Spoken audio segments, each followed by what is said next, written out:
Moria was a hell.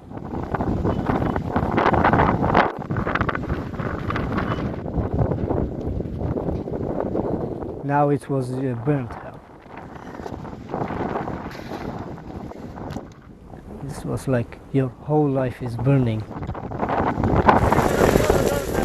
The fire started so suddenly, like there was a Garland there or something. I started filming.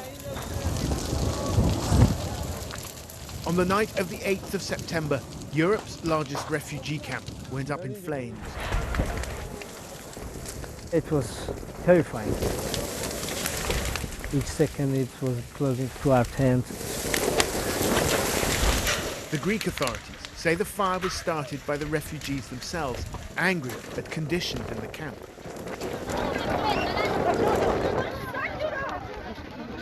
More than 12,000 people, already living in dire conditions, were burnt out of their tents. Among them was a group of young filmmakers, most of them refugees from Afghanistan. They've shared their footage with us. And what file number is that? A huge archive of evidence from the fire and its aftermath that raises troubling questions about the blaze and about Europe's dysfunctional policies on migration.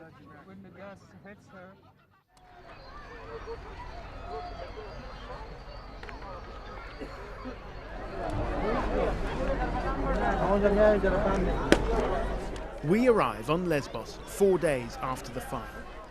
A new camp is being built, but for now, more than 10,000 people are living by the side of the road.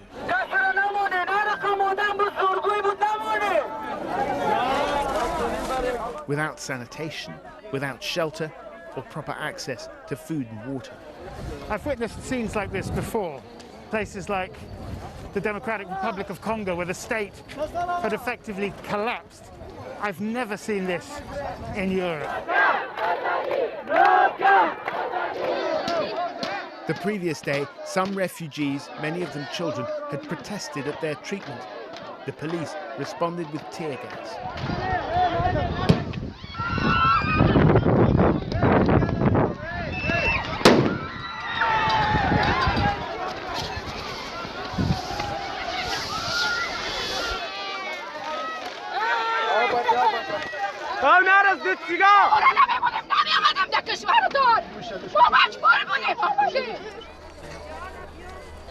Now, they're effectively penned in along a stretch of road near the old burnt-out camp, with police checkpoints at either end.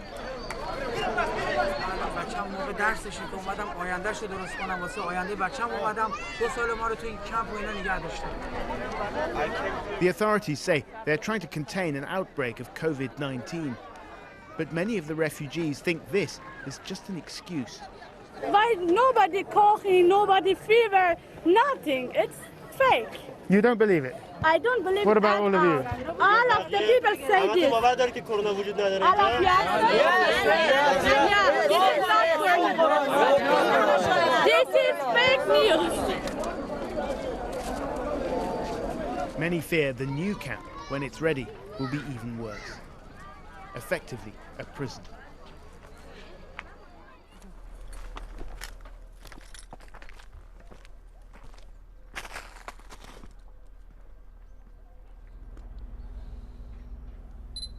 When I arrived to the island, it felt amazing because I thought that I'm in a safe land where they are gonna take care of me and they are gonna welcome me. Since his early teens, Yasser Taheri has wanted to be a filmmaker. Now 16 years old, he arrived on Lesbos with his family in January after a 10-month journey from Afghanistan. I was in a good mood. I was thinking it's Greece, it's part of Europe. At least we won't be in danger anymore. And then they sent us to Moria, where the real misery begins. Moria was built as a temporary camp to house 3,000 refugees. By the time Yasser arrived, it had burst at the seams, with 24,000 people living in squalor, waiting sometimes for years for their asylum claims to be processed. Violence, disease, and mental illness were commonplace. I had this feeling that I'm entering a prison, and I couldn't believe it's Europe. It's Europe that, which is always talking about human rights. So I started looking for classes. Yasser found an organization called Refocus, an NGO that teaches camera skills to help the residents of Moria document their lives in the camp. Then came the pandemic. Since March, the camp had been under lockdown. Before today, no one could go out. The migrants, they couldn't go out. They needed a special permission by police. But it wasn't until the start of September that they diagnosed the first positive case. From today on, I heard that there's going to be a very strict lockdown in the camp. The authorities began isolating suspected cases in a specially built quarantine zone inside the camp. And that may have been a catalyst for what happened next. So we're back to the 8th of September, yeah? Yeah, the first night, before everything happens. In the footage that Yasser shot on the night of the fire, we see a red car with its window smashed in. Migrants, they stopped the car which was transferring people to the lockdown area. Yasser follows the crowd to the COVID zone where the migrants release those held in quarantine. Everyone was screaming and saying that no, don't imprison us. So they just opened the door and said, okay, come on.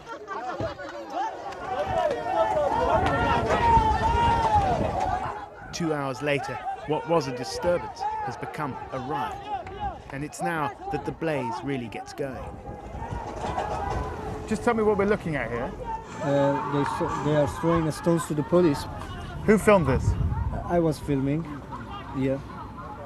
Milad Ebrahimi, 21 years old, also from Afghanistan, is another member of the filmmakers group.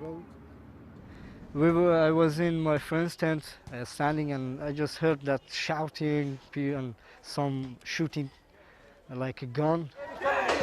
Tear gas! Tear gas!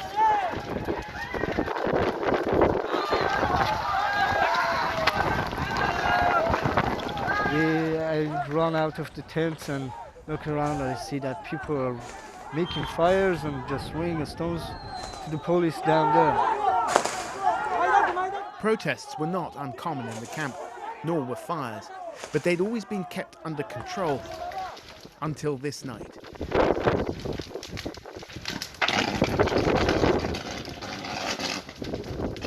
The fire started bigger and bigger.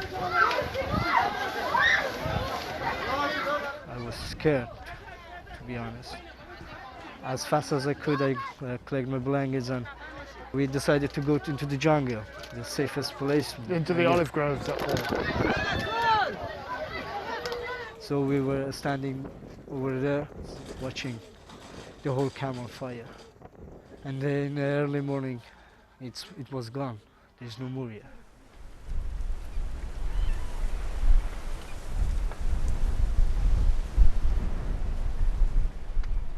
Was the camp torched by migrants, as the Greek authorities maintain? Some of the fires were lit by refugees. On that, Milad and Yasser both agree. But they don't believe that's the full story. So, in your understanding of what actually happened, who started the first fires and then what happened? Yeah, so people went to the streets and they started a fire. Small fires in protest. Yeah, but it was on the street. And the second fire was around these areas. These were all tents. Why would they set their own homes on fire? Among the residents of the camp, few believe the official Greek narrative. Instead, they blame the fire on angry locals and far-right activists.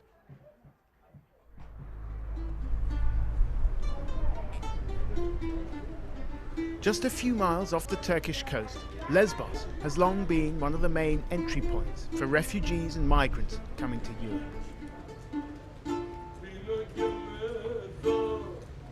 Many of the islanders themselves are descended from immigrants who came over a century ago from what was then called Asia Minor.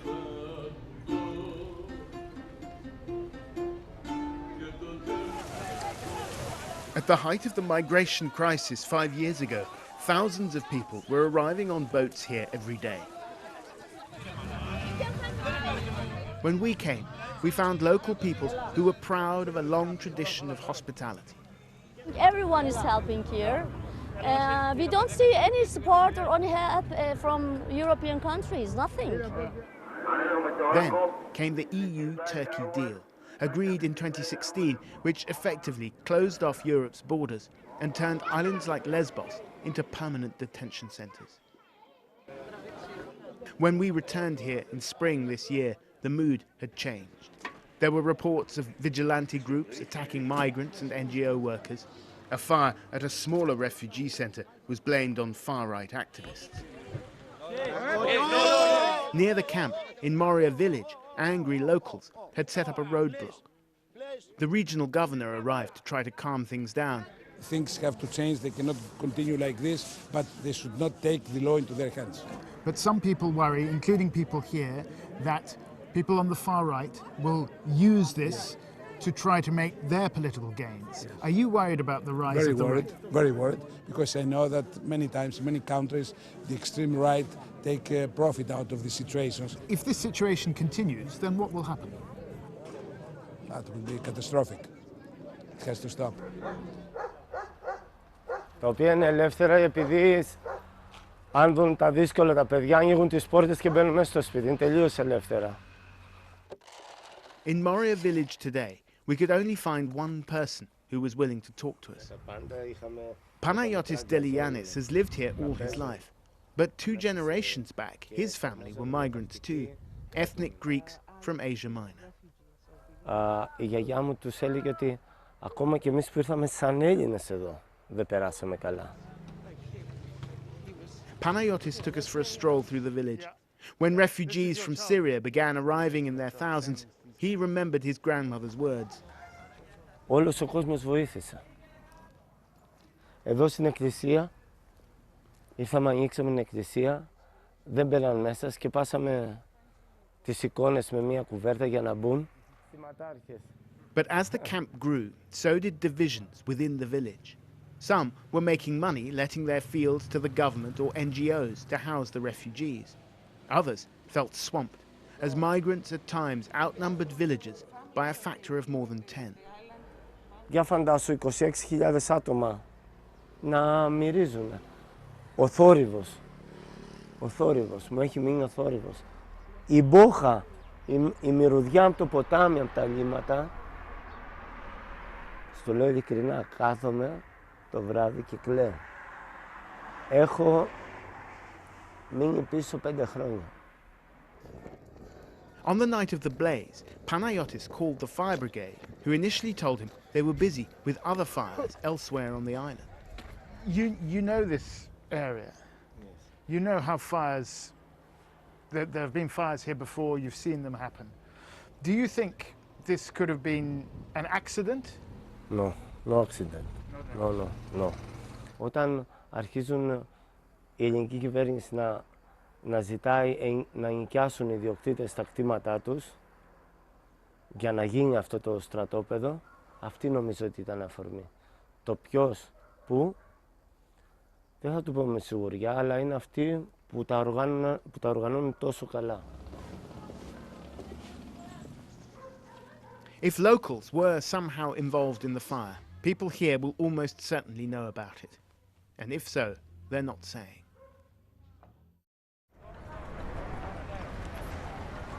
Less than 2 miles from Moria, some refugees are already being moved into the new camp. Once inside, they worry it'll be harder to come and go freely, and finding witnesses to the fire may become more difficult.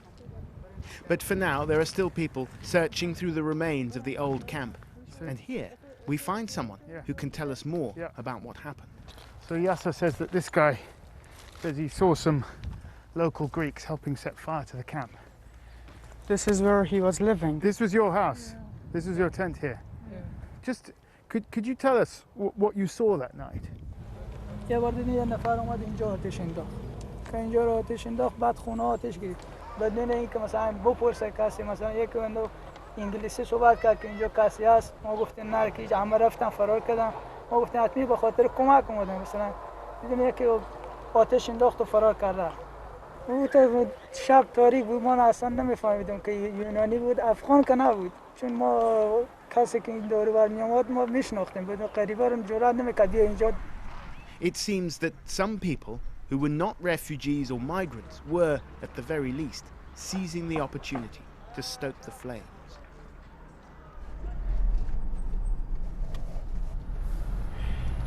It's 5:30 in the morning, and we've had a tip-off that the police are about to start clearing all the refugees off the road and move them into the new camp. Here's the checkpoint right here.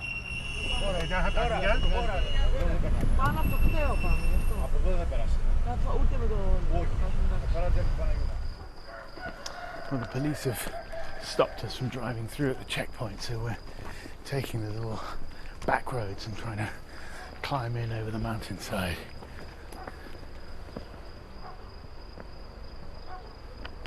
It's now 8 days since the fire.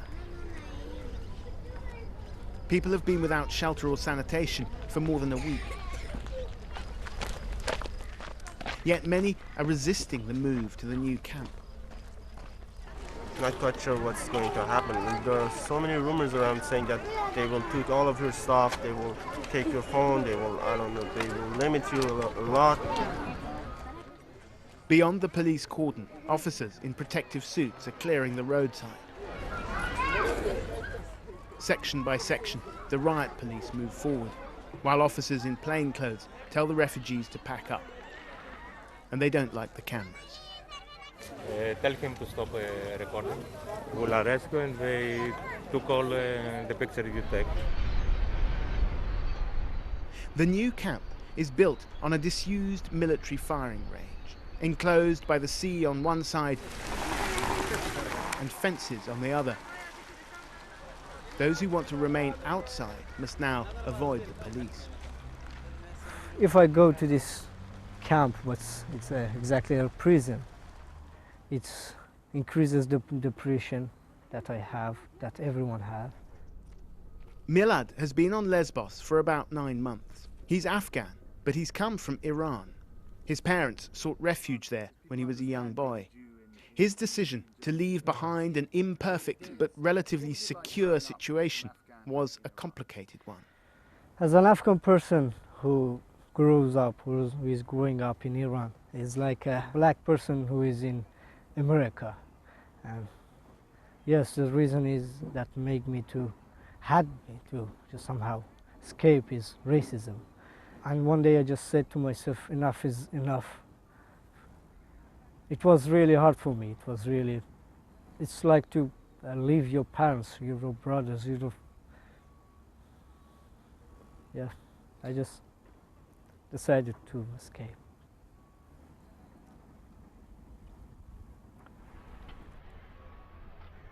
And I want to be in a place that the people around me respect.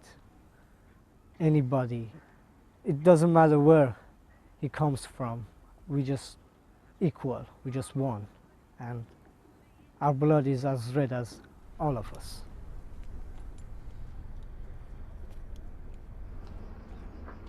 So far, for Milad, Europe has not turned out to be that kind of place. He and Yasser are still resisting the new camp, trying to help us unravel what really happened. And you saw him the following morning? In the footage they filmed in the aftermath of the fire, there is another piece of the puzzle. Yasser, did you find your family? Yeah. Where are they? Over here? Yeah, over here. These pictures were filmed a little after 7 p.m. the evening after the fire. This is insanity, man. The American voice you hear is Doug Herman, who runs Refocus, the filmmakers' NGO.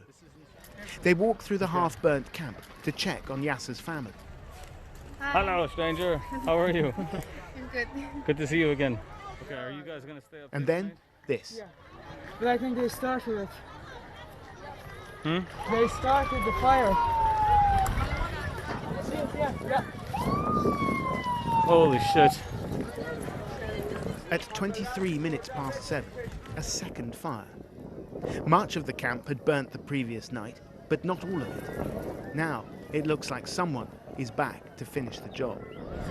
Oh, it's really going up now. Oh my God.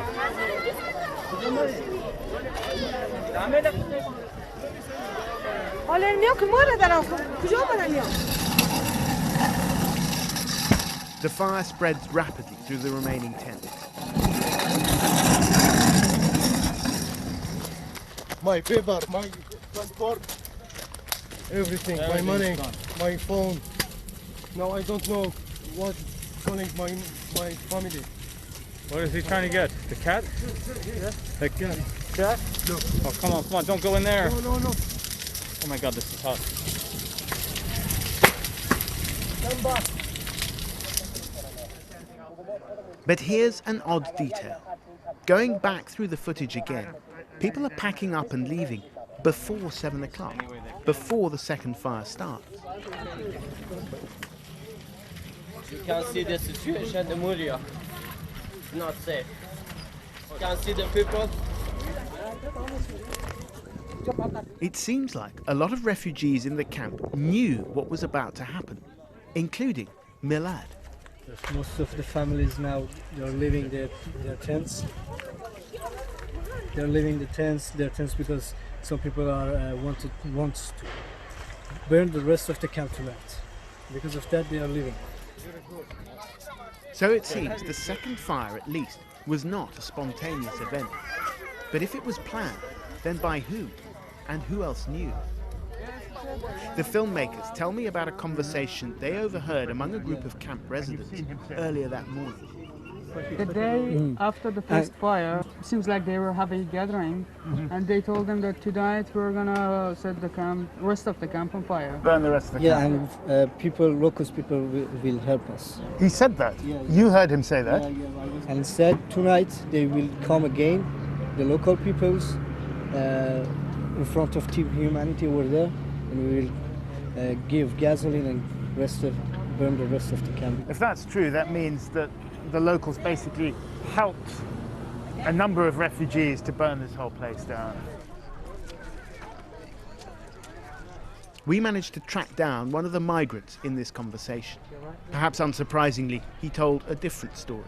He said the fire was the work of fascists, the term many migrants use to refer to local far-right activists. One thing seems clear. Many residents of Lesbos, locals and migrants alike, found themselves in an intolerable situation they felt powerless to change. They were angry. They wanted to change something. They wanted to make Europe to watch, to see the reality of Moria. Yeah, they felt stuck. Yeah, they felt stuck, really stuck in it, and there is no way out. So the only way is to burn the camp to show that we don't want to be here. And in a way you can understand the locals as well, who've been with this for 5 years. Yeah, they lost their jobs. And if I was a person, a local person, I would be a fascist too. In their attempt to stem the flow of migrants across Europe, the Greek government and the EU turned Lesbos and other islands into pressure cookers. The Moria fire was perhaps an inevitable consequence.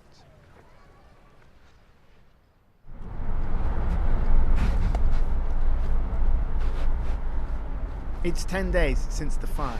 We get a message from Yasser. The police came and pushed us back, and we were near to the camp, but we were waiting for some people. Yasser, hey, what's going on? Well, they are pushing us to this new camp, so we have to go. There is no other choice. We have to go to this new camp. The authorities now say anyone who wants their asylum claim to be considered must first come here. No one knows exactly what to expect.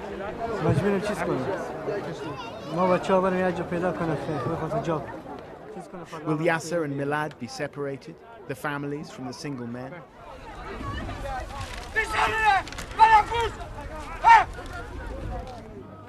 Once inside, Will they be allowed out again? Most people here say they'd be happy just to make it off the island. Yasser and his family hope one day to reach Germany.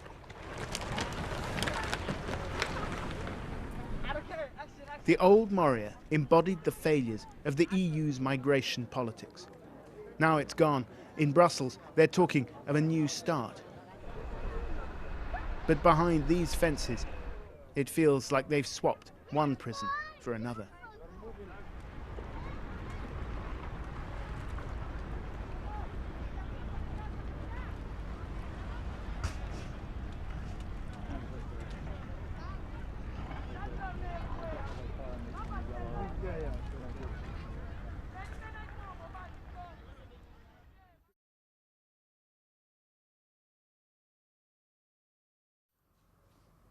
In 10 years' time, when this is all over, where do you see yourself? In 10 years, since the situation is so uncertain, I don't really know, I can't really plan for it. But as I planned now, I'm gonna be making my first movie. Or maybe in 10 years I'm gonna be still in this closed camp. I still don't know. Yes, accept the reality. This is the word. It's like people don't respect the differences between each other. But I still have hope that the world is not just darkness. There's a narrow, bright light inside this dark world.